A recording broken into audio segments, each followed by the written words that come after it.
an organisation that is doing some brilliant work in the area of working with the homeless, providing emergency housing and also wraparound support is VisionWest. Brook Turner from VisionWest joins me on the program now. Brook, kia ora, good morning. Morning. This is a complex area, and I think successive governments have recognised the problem of homelessness, and it is an aspect of the housing crisis that many New Zealanders are facing. Some would say, well, we're making progress, we're building new houses. I see these multi-storey blocks going up in my neighbourhood. Maybe we're going to tackle the problem of homelessness, if only it was that simple, right? Absolutely. I mean, we know just to give size and scope to the audience, in the 2018 census, there were just under 100,000 homeless people or people who were in the state of homelessness that as measured through the census. Yep. And in the 2023 census, that had grown to 112,000. Put this in context, it's almost impossible to measure, right? Because you can't knock on those people's doors. That's right. I mean, people, if you just take the logical conclusion, like how do you actually get a homelessness stat from the census, that's problematic in itself. Yep. But it is an indicative stat that says that homelessness is rising, homelessness is growing. It's growing from about 1% to 2.3% of measurable statistics of what we can tell. And that homelessness stat is about people who are in uninhabitable housing, people who are living in caravan parks, people who are sleeping in cars, people who are in overcrowded environments, and those that we know about on the streets or are known to people on the streets. But a very significant issue facing the country. And one thing that's really important to remember about homelessness is, of course, homelessness is a state. I'm Brooke, I happen to be homeless, I'm not a homeless person. And so often we end up othering the homeless, like there's some kind of other cohort of human. But actually, just like you and I, who have had 2 or 3 significant crises in their lives, in respect to sort of that moderate level of homelessness, but then the more severe homelessness does have some more acute complexities associated to it. Now, statistics are important, and it is disturbing to see these statistics rising, but it's not in some ways a problem to be solved. These are people, these are individuals, these are people who have broken lives and complex needs. For an organisation like VisionWest, yes, you're wanting to help tackle homelessness, but at a personal, individual relationship level, not just say, hey, let's get them off the street so we can tick these boxes. Absolutely. And, it is just seen, I guess to your point, when we talk about the size and scope of the issue, we can lose the humanity in the family, the mum, the older individual who's got mental health needs on the street and not see them for who they really are and what's going on for them. And, I know of a situation just last week with our outreach team where we spent 6 hours trying to find her mum and her son a place to stay that night. We actually have housing for them. We've secured a house for them. But the problem is that the house doesn't come available for 2 weeks. And so, for that 14 days, where does mum and son live? Because they've been sleeping in their car. A huge amount of effort from the team to be able to get a place for them to stay for those 14 days. But ultimately, that mum's wanting a roof over her head and a roof over her son's head so that she can put her life back together. Now, I don't know the other circumstances connected to her story, but often it's family breakdown, it's family violence, there's mental health involved. For particularly our men, often they've come out of incarceration or out of the care system. There's some real struggles around how society views men who are presenting trauma because it often presents in anger and violence. But because of the trauma that they've received, right, because of stuff that's gone on for them. And if they don't want to go back to that violent environment that they came from or to be connected to government services that they feel have traumatized them as a young person, they go to the streets, they go to the garages, they go to the cars and we see them, And so And that's a real important thing. I mean, it Do we is. see? And can we unpack that a little bit more? Because honestly, this is a real part of the issue. And, I reinforce that these aren't problems to be solved. These are people. However, for other people trying to quietly go about their lives, aggressive, mentally ill, homeless people in their places of work, in their neighborhoods, their concern for their own public safety and the safety of their family, this is a real aspect of it.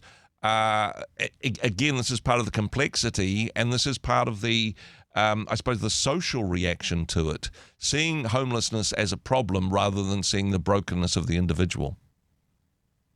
That's right. And look, I'm a dad and a husband, and I want to go out and have dinner with my family. Yep. And I like to go to the city streets of Auckland, and 43.9% of homelessness in the country is in this city. Yep. And so, do I want my family and my kids to feel safe walking down the street? I do. When someone's on drugs or on alcohol, and when there's some things that are really making them escalated in their behavior on the street for whatever is going on for them, that is a public safety concern.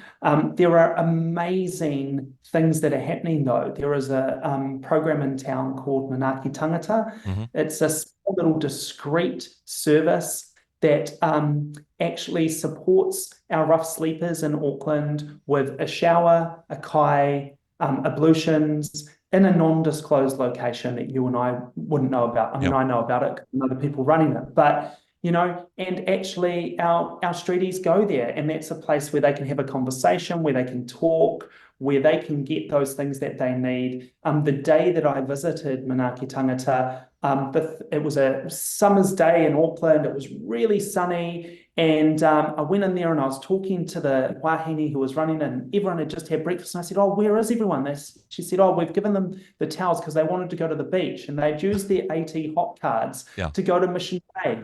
Wow. And so a whole group of them, like more than 15 streeties, had got on the bus, taken the Manaaki Tangata towels, and my friend was a little bit concerned she wasn't getting her towels back, and gone to the beach. You don't think about that, do you? Yeah. When you think about a rough sleeper, you don't think, hey, they're going to go to Mission Bay for a swim. But they do, because, like us, they want to have those experiences and those sorts of things. So I think by having the right pro-social engagements with that community, but let's remember that a lot of people who are homeless as well, they've just been turfed out from a slumlord. They didn't, they were unable to raise a bond for the next dwelling. There's been this huge shutdown of special needs grants for emergency housing for people who've got no abode to go to. So they've ended up in a car, they've ended up couch surfing, they've ended up, in that abandoned building on an arterial route, and we actually see that there's a whole bunch of working homeless.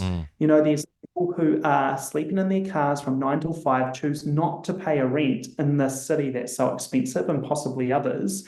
And they don't want anyone knowing that they're homeless. They have a gym membership, they don't go have their shower at the gym, they go to work, and then they go find a spot to crash in their car for the night.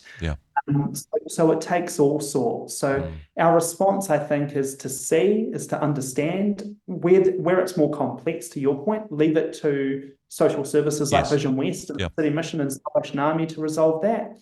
But where there are people that are just in a bit of pain, a bit of crisis, that need a bit of help with finding a home, all of us can play a role in that. As we do head out of winter, I mean, it's great in summer, we can all go off to Mission Bay, and that's a wonderful story, actually, of an engaging community there. As we head into winter, though, does it become more visible? Does it become more problematic? Are the people who are homeless for a variety of reasons, are they perhaps more open to housing options if there's an obstacle to that? Absolutely. I mean, I think there is, to your point, do people choose homelessness? In the most part, people aren't choosing to be homeless. But often our services or our responses to them are trying to tell them or say to them, this is the kind of housing or this is the kind of shelter we have available to you. And just like you and I, that we have different food preferences, we have different entertainment preferences, we have different preferences in our lives, we like different music. You know, think about if someone came to you today and said, hey, Andrew, you know, I see that you're living on our street. We don't want you to live there. We want you to live here, but that's away from your mates. It's away from transport routes. It's a 3-bedroom house that you're going to be alone in. You can't bear to be alone. You'd rather be on the streets with your mates. So you say no to the dwelling. So there is that happens. Equally, we've got a massive supply problem, right? A massive supply of the right kind of housing. And, you know, let's just talk about the fact that we have 900,000 pensioners in the country. 50,000 of them are in material hardship. We've got more and more older people struggling with homelessness. You know, I was talking to our housing team. We're housing more and more over 65-year-olds. Now, what they want is just the granny flat, right? Look at our housing supply, what they are. They're 3-ups, they're these semi-density houses that have got a lot of stairs, a lot of trip hazards, really narrow. You know, think about your grandma. They don't want to live in that. They want to live in the little 50 square metre flat. You know, and there's not a lot of that going around. So housing supply, you know, comes into it as well. And I'd encourage the viewers, you know, the government has just put through legislation to say that you can build a granny flat on your property up to 70 square metres without a resource consent. And, you know, increasingly older people, often they're pensioners that have gone through 2 or 3 relationship breakdowns. So they've lost all their savings and all their inheritance and they're just living on a pension. They can be housed, and they're moderate and low need people. You know, our kaumātua, our kuia, someone's grandma who just needs a place to stay. And for about $100,000, you can get a unit on your place to help them. So let's all work together at finding the solutions. No, some wonderful solutions there. And hey, as Easter season just around the corner, of course, as we head into this change of season, something to prayerfully consider. Yes, being concerned about what's happening in our neighbourhood, but prayerfully considering how we might be able to be a solution to that. Brooke, thank you for the work that you guys do. As a church community, you've decided, look, we're not sitting on the sidelines. We're jumping into this one. As a community, we're going to be involved with tackling some of these big, thorny, complex issues like homelessness in our community. Thank you for the work that you do at VisionWest. Thanks for your time today. Thanks so much, Andrew. Go well. Hey, thanks very much for joining us in the Rhema studio. Thanks very much for watching the interview.